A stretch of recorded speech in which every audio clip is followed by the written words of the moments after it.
George Santayana nació en Madrid, España, en 1863.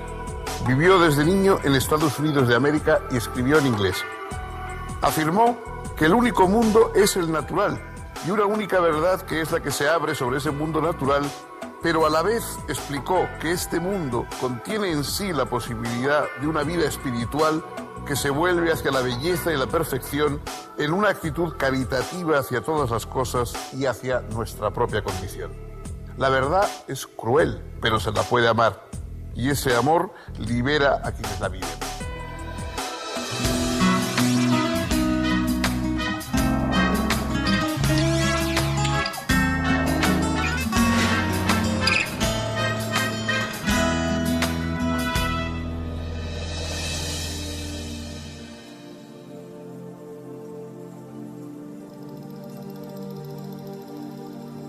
Amigas, amigos, ¿cómo les va? Bienvenidos. Vamos a dar otro paso en el camino de la serie de filósofos que han reflexionado y nos han ayudado a reflexionar sobre el mundo. Y hoy vamos a tratar un caso singular. Normalmente los filósofos ven una unión muy estrecha entre pensamiento y lenguaje, el lenguaje en el que lo expresan, ¿no? Algunos, como Martin Heidegger, han llegado a decir que solo se puede pensar en alemán, o que solo, en fin, han convertido su propia lengua, digamos, en requisito inexcusable para la filosofía. El caso de George Santayana es el caso de alguien que se nació en una lengua, se educó fundamentalmente en ella, leyó siempre en ella y por otra parte escribió en una lengua diferente. Santayana nació en Madrid, de padres españoles, pero por una serie de incidencias familiares, muy niño se trasladó a Boston y siguió su educación allí, y allí pues adoptó, cuando ya fue un joven, la lengua inglesa para expresarse. Fue el primer profesor de origen latino en la prestigiosísima Universidad de Harvard, nada menos que en la época en que estaba allí William James y otras grandes figuras. Fue muy reconocido y respetado en su época, escribió filosofía, pero también poesía, escribió novela, y fue un hombre inquieto, ¿no? Prácticamente se puede decir que no tuvo nunca un domicilio propio. Cuando estaba en su plenitud como profesor en la Universidad de Harvard, que era una cosa de las más honrosas a las que se podía llegar académicamente hablando, renunció, simplemente dijo que él prefería ser un estudiante viajero que seguir allí dando clases. Se fue a Europa, vivió en Inglaterra durante bastante tiempo, donde se hizo amigo de Bertrand Russell y de otras personalidades, vivió en Francia, vivió en Italia y finalmente en Italia allí, cuando ya era mayor, pues entregó a las monjas azules de San Stefano Rotondo en Roma lo que le quedaba de su patrimonio y dijo que él se quedaba a vivir allí como un asilado voluntario entre las monjas, y allí pasó sus últimos años. Allí murió en Roma y allí está enterrado en el cementerio de extranjeros, donde figura ya no como George Santayana, según firmó sus obras, sino como Jorge Ruiz de Santayana. Es curioso que este hombre, que jugó con su lengua inglesa y con su pensamiento no inglés, llegó a decir en un momento que su propósito era decir en inglés la mayor cantidad de cosas no inglesas posible.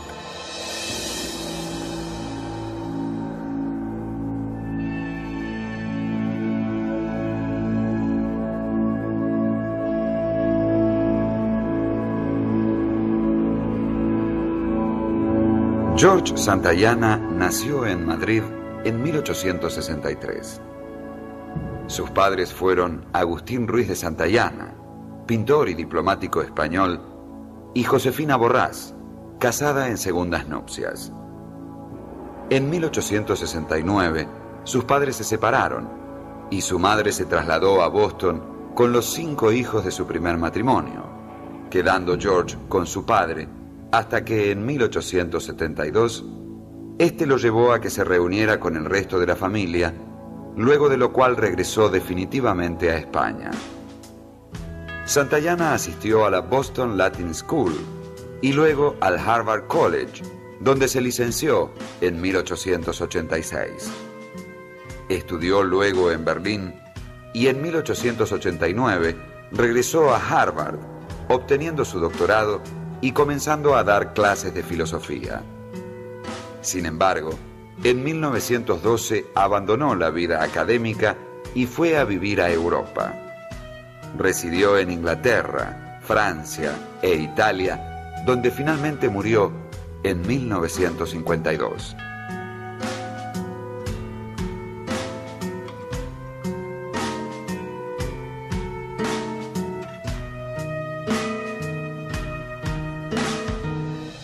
En el pensamiento de Santayana se da una combinación muy curiosa entre un temperamento afirmativo del mundo, científico, por lo menos con un gran respeto y por lo científico, y considerando que la ciencia es pues una fuente de conocimiento más notable que tenemos, incluso afirmando un materialismo, es decir, realmente encuadrándose en la actitud materialista, pero por otra parte con un cierto platonismo. Para él, dentro de esa materia lo que existen son esencias. Las esencias son las que nos permiten comprender la materia.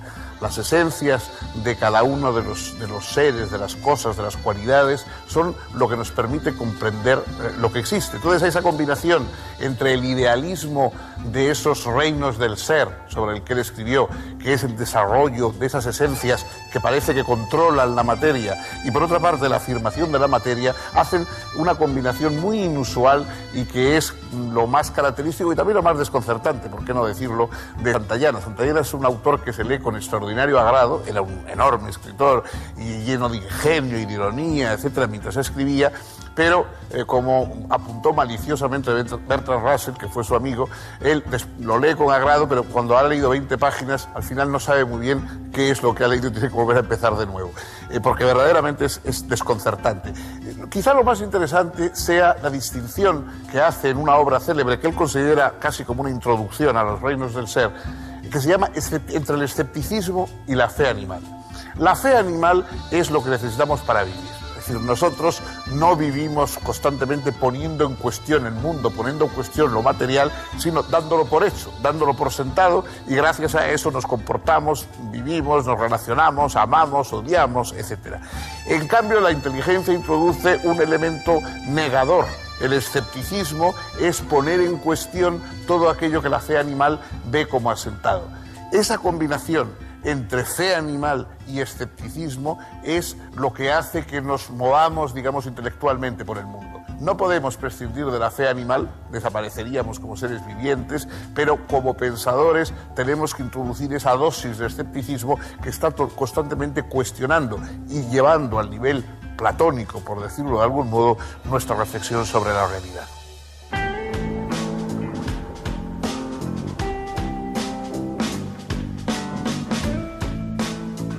Las dos ideas sobre las que se asienta la visión filosófica de Santayana son las siguientes. En primer lugar, vivimos dramáticamente en un mundo que en sí no es dramático. En segundo lugar, así como la principal preocupación del cuerpo animal es defenderse y propagarse a toda costa, de igual modo, la principal y más duradera ilusión del espíritu es la de su propia importancia. Habitamos el mundo dramáticamente, pero ese dramatismo no proviene de la realidad misma, sino de la confrontación de nuestros proyectos y deseos con la crudeza de lo real. Pretendemos que la realidad del universo se someta a nuestros anhelos y nos contraría que no sea así. Para poder vivir, afirmamos necesariamente dos cosas: nuestra propia excepcionalidad y la confianza en la marcha de la realidad. Sin embargo, una cuota de escepticismo que nos es irrenunciable abre la dimensión de la reflexión filosófica. En virtud de ella, podemos comprender que la cultura y las instituciones evolucionan para adecuarse al medio ambiente y a sus desafíos, mientras que la razón resulta un fenómeno accesorio de nuestra actividad, constituyendo en verdad un instrumento orientado a posibilitar la felicidad del individuo. La posición filosófica de Santayana es, en consecuencia, materialista y naturalista. Desde allí, ha podido sostener que todas las perspectivas morales individuales son igualmente válidas, en cuanto se basan en las diferentes exigencias que el medio impone a los seres humanos y sus circunstancias, tanto como en sus similares constituciones biológicas.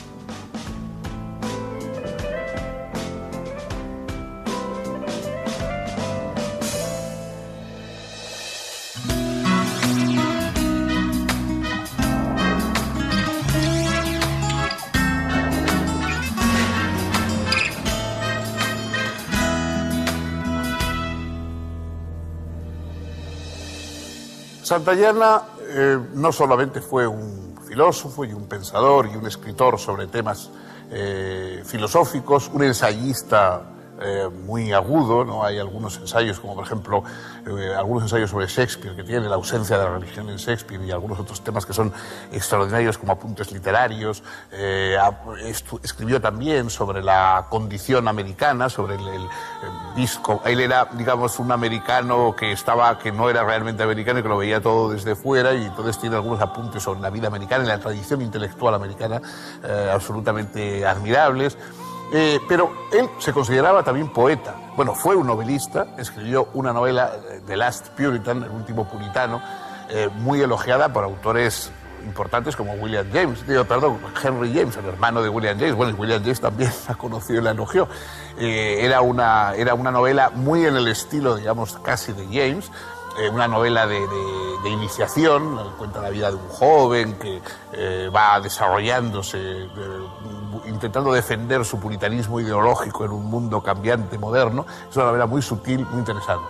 Él se consideró poeta, literato, y dio una gran importancia a la literatura y a la poesía en su pensamiento. Y tiene un libro bastante temprano, que se llama Tres poetas filósofos. Son unos estudios sobre Lucrecio, sobre Dante y sobre Goethe. Y lo que hace es analizar la combinación entre filosofía y poesía, porque estos tres autores son evidentemente poetas. Es decir, Lucrecio escribió un poema didáctico de Rerum Natura, Dante, naturalmente, tantos poemas, pero fundamentalmente la Divina Comedia, y en el caso de Goethe estudia el Fausto.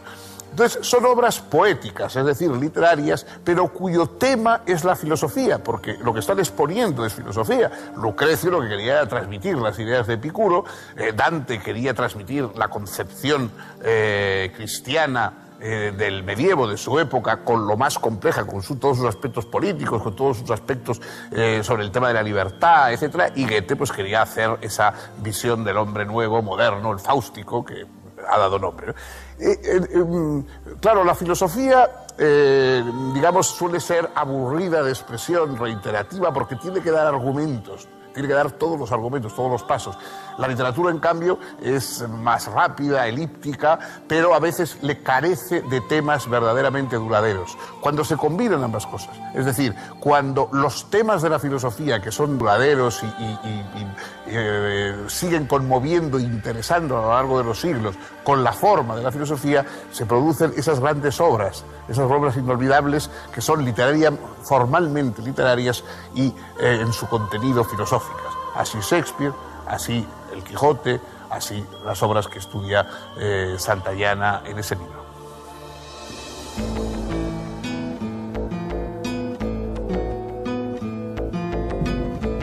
En 1896, Santayana publicó El sentido de la belleza, donde destacó el papel central que le corresponde a la emoción estética en la conducta humana. En 1900 apareció su libro Interpretaciones de Poesía y Religión, en el que expuso su consideración de que tanto una como la otra son expresiones igualmente originarias de la celebración festiva de la vida. Entre 1905 y 1906 dio a conocer, en 5 volúmenes, La vida de la razón, en la que desarrolló algunos puntos de vista sobre las relaciones entre filosofía, arte y literatura, y polemizó con la corriente filosófica denominada pragmatismo, que alentaban William James, Charles Sanders Peirce y Josiah Royce. Poco después presentó Tres poetas filósofos, en el que expuso un análisis de Lucrecio, Dante Alighieri y Goethe, comparando estructuralmente sus respectivos mundos y perspectivas. Después de abandonar la enseñanza, publicó numerosos trabajos, entre ellos Carácter y opinión en Estados Unidos, Escepticismo y fe animal, El egotismo en la filosofía alemana, Diálogos en el limbo, Los reinos del ser, en 5 volúmenes aparecidos entre 1927 y 1940, y Dominaciones y potestades, publicado en 1951. Políticamente simpatizó en un principio con el fascismo, pero se apartó pronto de él al percibir su autoritarismo. Expresó entonces su temor tanto ante la anarquía como ante la masificación totalitaria. Sostuvo que la sociedad debía alentar la autorrealización individual y favorecer el desarrollo de la espiritualidad. Condenó, por lo tanto, todo fanatismo, priorizó la libertad individual y defendió una suerte de conservadurismo, no dudando en denunciar lo que interpretó como insuficiencia del modelo democrático liberal contemporáneo. ¿Qué posteridad ha tenido Santayana? Desdichadamente muy poca. De hecho, hasta hace muy poco tiempo ha sido enormemente difícil encontrar sus obras traducidas al castellano o en ediciones inglesas, aunque en ediciones inglesas todavía siguen estando, pero ya se reeditan poco. Hay algunos boletines académicos de amigos de Santayana, etcétera, en Estados Unidos. Desgraciadamente sus obras no son muy accesibles y desde luego no están nada presentes en el mundo actual. No, es difícil, no se le encuentra en las antologías, no se le encuentra en los libros que hacen la historia de la filosofía. Yo creo que verdaderamente que es una pérdida. Santayana es un filósofo para exquisitos, digamos, lo mismo que hay algunos platos que solo pueden degustar debidamente los gourmet. Yo creo que los gourmet de la filosofía pueden degustar la obra de Santayana, algunas como por ejemplo sus Diálogos en el limbo, que son unas discusiones en el otro mundo entre filósofos y una especie de desconocido que va al otro mundo a hablar con ellos, etcétera. Son verdaderamente deliciosos, están llenos de ideas ingeniosas y de pensamientos profundos. Y aunque sus grandes obras son un poco trabajosas, pero muchos de sus ensayos y el escepticismo como fe animal, los 3 poetas filósofos, etcétera, yo creo que hay mucho de él que se lee con enorme agrado, que da sensación de vivacidad, de inteligencia y de un pensamiento, digamos, que no es proclive a ningún tipo de fanatismo, ¿no? Es decir, es una cura ante los fanatismos que desgraciadamente en nuestra época hay tantos. Hasta muy tarde no escribió sobre temas políticos. Su último libro, precisamente, Los Dominaciones y potestades, es un estudio muy sutil sobre la estructura del poder en la modernidad. Y yo sinceramente creo que es un filósofo que merece una revisión por esos paladares, digamos, por esos paladares que sean capaces de conocer y de distinguir. Si están ustedes entre ellos, yo les aconsejo que busquen e intenten leer obras de Santayana. Bueno, hasta aquí hemos llegado hoy. El próximo día, más filosofía, otro filósofo y la misma compañía de ustedes.